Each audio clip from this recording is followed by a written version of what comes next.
Hi friends, welcome to our channel. అసలు ఎక్కడిది tsunami, ఎక్కడిది తుఫాను, ఎక్కడి నుంచి వచ్చారు ఈ సిద్ధులు, యోగులు, తపస్సులు? బద్రీనాథ్, కేదార్నాథ్, గంగోత్రి, యమునోత్రి, హరిద్వార్, అరుణాచలం, కాశీ ఇలా దేశ నలుమూలల నుంచి కొన్ని కోట్ల మందితో కాశీ సంద్రం ఏర్పడింది. ట్రైన్లో రష్ లేదు, బస్లో హడావిడి లేదు. అసలు ఎక్కడ ప్రత్యక్షం అవుతున్నారో, ఎక్కడ అదృశ్యం అవుతున్నారో అంతు చిక్కని ఒక రహస్యం. ఎన్నో యుగాల వారీగా అప్పటికి ఇప్పటికీ ఎప్పటికీ ప్రపంచంలోనే అద్భుతమైన పవిత్రమైన అతి పెద్ద వేడుక. నేను చెప్పేది ఎక్కడో కాదు, యూపీలోని ప్రయాగ్రాజ్లో జరుగుతున్న మహాకుంభమేళ గురించి. అసలు ఈ కుంభమేళాని ఎందుకు, ఎక్కడ, ఎప్పుడు జరుపుతారు, ఇలాంటి ఎన్నో విషయాలను ఈ వీడియోలో చర్చించబోతున్నాం. సో వీడియోని ఏ మాత్రం స్కిప్ చేయకుండా చూడండి.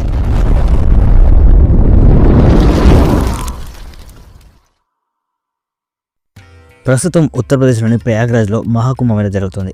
అసలు కుంభమేళ ఎక్కడ జరుపుకుంటారు, ఎందుకు జరుపుకుంటారు, అసలు కుంభమేళ ఎలా మొదలైంది, ఇవన్నీ మీలో చాలా మందికి తెలియదు. కానీ మీకోసం ఈ వీడియోలో కుంభమేళ గురించి చాలా క్లియర్గా ఎక్స్ప్లెయిన్ చేయడం జరిగింది. సో వీడియోని ఏ మాత్రం స్కిప్ చేయకుండా చూడండి. అండ్ ఈ ఇయర్ జరుగుతున్న కుంభమేళ చాలా అంటే చాలా స్పెషల్ కుంభమేళ. అండ్ ఈ కుంభమేళ కోసం చేసిన ఏర్పాట్ల గురించి మీరు వింటే ఖచ్చితంగా షాక్ అవుతారు. అవన్నీ మీకు ఈ వీడియో లాస్ట్లో ఎక్స్ప్లెయిన్ చేస్తాను. సో అస్సలు మిస్ అవ్వకండి. అసలు కుంభమేళ ఎలా మొదలైంది అనే విషయం తెలియాలంటే పురాణాలలోకి వెళ్ళాల్సిందే. దుర్వాసముని శాపం వలన దేవతలు వారి శక్తిని కోల్పోతారు. అదే అనువుగా రాక్షసులు స్వర్గలోకంతో పాటు ఇతర లోకాలను ఇబ్బంది పెడుతూ ఉంటారు. అప్పుడు దేవతలందరూ ఏం చేయాలో అర్థం కాక విష్ణుమూర్తి దగ్గరికి వెళ్తారు. అప్పుడు విష్ణుమూర్తి పాల సముద్రాన్ని చిలికి దాంట్లో వచ్చిన అమృతాన్ని సేవిస్తే దేవతల శక్తులు తిరిగి వస్తాయని చెప్తారు.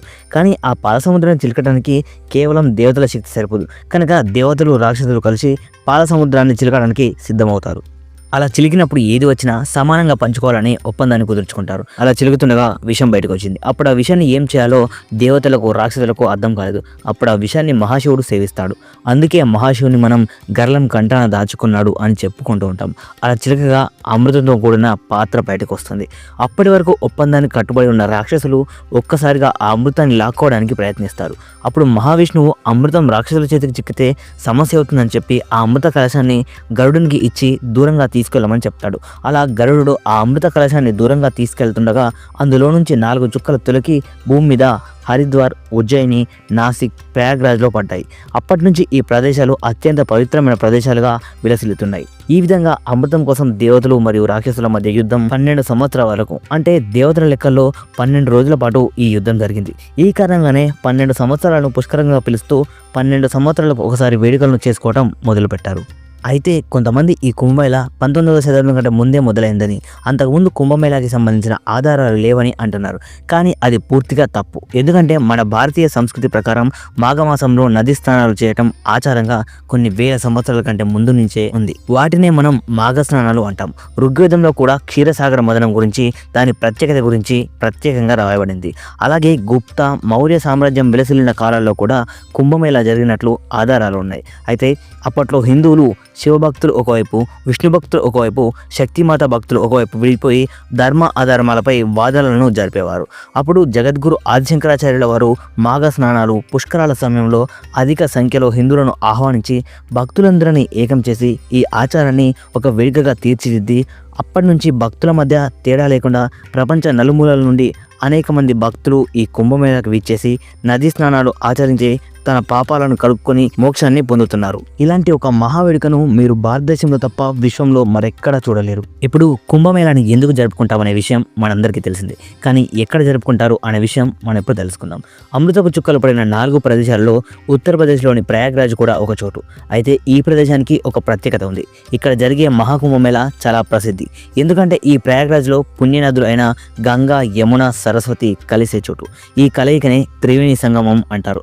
అందుకే ప్రయాగ్రాజ్కి గొప్ప పేరుంది. ఆ తర్వాత ప్రసిద్ధ ప్రదేశం హరిద్వార్. హరిద్వార్లోని ప్రవహించే గంగా నది చాలా తేటగా ఉంటుంది. పర్వతాల నుంచి నీరు నేరుగా గంగా నది గుండా హరిద్వార్లోని జనావాసాల గుండా వెళ్తుంది. కనుక ఇక్కడ గంగా నది అత్యంత స్వచ్ఛమైన మరియు పవిత్రమైన నదిగా భావిస్తారు. ఇక 3వ ప్రసిద్ధ క్షేత్రం నాసిక్. మహారాష్ట్రలోని గోదావరి నది తీర ప్రాంతమే నాసిక్. గోదావరిని దక్షిణ గంగా పిలుస్తామని మనందరికీ తెలిసిన విషయమే. అయితే గోదావరి నది బంగాళాఖాతంలో కలిసే ముందు అనేక పుణ్యక్షేత్రాల గుండా వెళ్తుంది. ఇక మధ్యప్రదేశ్లోని ఉజ్జయిన్ 4వ పుణ్యక్షేత్రం.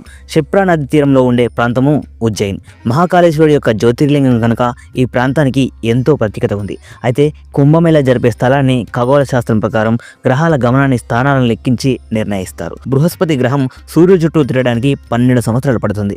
అలా బృహస్పతి సూర్యుని చుట్టూ తిరిగిన 12 ఏళ్లకు ఒక్కసారి ఒక్కో చోట కుంభమేళాని జరుపుతారు. బృహస్పతి ఏ రాశి మీదుగా సూర్యుని చుట్టూ 12 సంవత్సరాలు తిరుగుతాడో ఆ రాశిని బట్టి కుంభమేళా జరగాల్సిన ప్రదేశాన్ని నిర్ణయిస్తారు. ఈ విధంగా గ్రహాల నిర్దిష్ట సమయాలు, స్థానాలను బట్టి ఆయా ప్రదేశాల్లోని జలం చాలా ప్రకాశవంతంగా, పవిత్రంగా మారుతుందని, అటువంటి జలంలో స్నానం ఆచరిస్తే మోక్షాన్ని పొందుతామని ప్రతి ఒక్కరూ నమ్ముతూ ఉంటారు. ఆ కారణంగానే దేశ విదేశ నలుమూలల నుంచి జనం తరలి వస్తూ ఉంటారు. ఇక మహాకుంభమేళా 2025 గురించి మాట్లాడుకుంటే, ఈ కుంభమేళా మామూలుగా 12 సంవత్సరాలకు ఒకసారి వచ్చే కుంభమేళానే కాకుండా 144 సంవత్సరాలకు ఒకసారి వచ్చే మహాకుంభమేళా. ఈ కారణంగానే ప్రపంచ నలుమూలల నుండి కొన్ని కోట్ల మంది భక్తులు ప్రయాగ్రాజ్కి తరలి వస్తున్నారు. సో భక్తుల కోసం ఎన్నో ఏర్పాట్లను చేయడం జరిగింది. ఈ ఏర్పాట్లతో పాటు భక్తుల జాగ్రత్తల విషయంలో కూడా ఏమాత్రం ప్రభుత్వం తగ్గలేదు. కుంభమేళా సందర్భంగా 40 కోట్ల మందికి పైగా ఏర్పాట్లను చేయడం జరిగింది. అయితే ఇంతమంది భక్తులను మేనేజ్ చేయడానికి అడ్వాన్స్డ్ టెక్నాలజీని ఉపయోగిస్తున్నారు. ఇంతమంది భక్తులలో ఖచ్చితంగా తప్పిపోయే అవకాశాలు చాలా ఉంటాయి. సో అలా తప్పిపోయిన జనాలను గుర్తించడానికి 2000కు పైగా AI ఆధారిత కెమెరాలను ఉపయోగిస్తున్నారు. ఈ కెమెరాలు భక్తుల మొహాలను గుర్తుపెట్టుకుని వారు తప్పిపోయిన తర్వాత వారిని వెతికి పెట్టే సామర్థ్యాన్ని కలిగి ఉన్నాయి. ఈ కుంభమేళాలో ప్రత్యేకంగా నదీ స్నానాల కోసం వస్తారు కనుక భక్తులు ఎవరైనా అనుకోకుండా మునిగిపోతే వారిని నీటి లోపల గుర్తించి సిగ్నల్ ఇచ్చేలా అండర్ వాటర్ AI కెమెరాలను ఉపయోగిస్తున్నారు. ఒకవేళ మునిగిపోయి వారికి ఈదడం రాకుండా ఉంటే వారి కోసం ఆటోమేటిక్గా నడిచే AI ఆధారిత లైఫ్ బోట్లను ఏర్పాటు చేశారు. ఈ అండర్ వాటర్ కెమెరాలు 100 మీటర్ల కంటే లోతున మనుషులను గుర్తించి వెతికేందుకు ఉపయోగపడతాయి. ఈ కుంభమేళాలో ఎవరికి ఇంటర్నెట్ ప్రాబ్లం రాకుండా అంతటా ఫ్రీ వైఫైని ఏర్పాటు చేశారు. 2000కు పైగా డ్రోన్లతో షోలను నిర్వహిస్తున్నారు. అలాగే 5 లక్షల మంది భక్తులకు పైగా ఫ్రీగా ఐ చెకప్ చేసి అద్దాలను పంచుతున్నారు. భక్తులకు రవాణా విషయంలో ఎలాంటి ఇబ్బంది కలగకుండా ఫ్రీ బస్సులను కుంభమేళా జరిగే చోటుకు నడుపుతున్నారు. దేశ నలుమూలల నుంచి రైళ్లను, బస్సులను నడపడం జరుగుతుంది. భక్తులకు ఉచిత భోజనం, పరిశుభ్రమైన శౌచాలయాలు, భక్తులు స్నానం చేసిన తర్వాత నదీ నీరు శుభ్రంగా ఉండేలా జాగ్రత్తలను తీసుకుంటున్నారు. ప్రతి గుంపు దగ్గర ఒక పోలీసు ఉండేలా జాగ్రత్తలను తీసుకున్నారు. కానీ మొట్టమొదటిసారిగా ఇలా AI టెక్నాలజీ ఉపయోగించడం నిజంగా అద్భుతమనే చెప్పాలి. అలాగే భక్తులకు కుంభమేళాకు సంబంధించిన సమాచారాన్ని అనేకమైన AI చాట్ బాట్లతో యాప్ల ద్వారా అందించడం జరుగుతుంది. ఈ అరేంజ్మెంట్స్ గురించి ఖచ్చితంగా మీ అభిప్రాయాన్ని కామెంట్ చేయండి. అంతా బాగానే ఉంది కదా, మరి ఎందుకు తొక్కిసలాట జరిగిందని మీరందరూ నన్ను అడగవచ్చు. గైస్, ఒక్కసారి ఆలోచించండి. నార్మల్గా ఒక టెంపుల్లో అన్నదానం చేస్తేనే భక్తులు ఎంతలా తొందరపడి హడావిడి చేస్తుంటారు.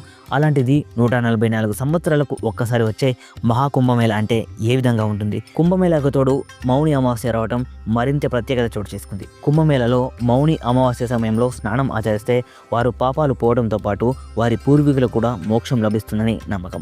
ఈ సమయంలో చాలా మంది స్నానాలను ఆచరించి వారి పూర్వీకులకు కర్మకాండలను నిర్వహిస్తారు. సో ఈ కారణంగానే భక్తులు అనేక సంఖ్యలో వచ్చి హడావిడి చేయడం జరిగింది.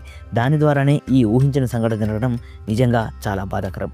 అయితే 2013లో జరిగినటువంటి మహాకుంభమేళాకి 12 కోట్ల మంది, 2019లో జరిగిన అర్ధ కుంభమేళాకి 15 కోట్ల మంది హాజరయ్యారు. ఇక 2025 కుంభమేళా ఇప్పటికీ కొనసాగుతూనే ఉంది. మరి ఈ 2025 కుంభమేళాకి ఎంతమంది హాజరవుతారని మీరు అనుకుంటున్నారో కామెంట్ సెక్షన్లో తెలియజేయండి. అండ్ మీరు ఎంతమంది కుంభమేళాకి వెళ్ళారో కామెంట్ చేయండి. అండ్ అక్కడ ఏర్పాట్ల గురించి కామెంట్ సెక్షన్లో ఖచ్చితంగా తెలియజేయండి.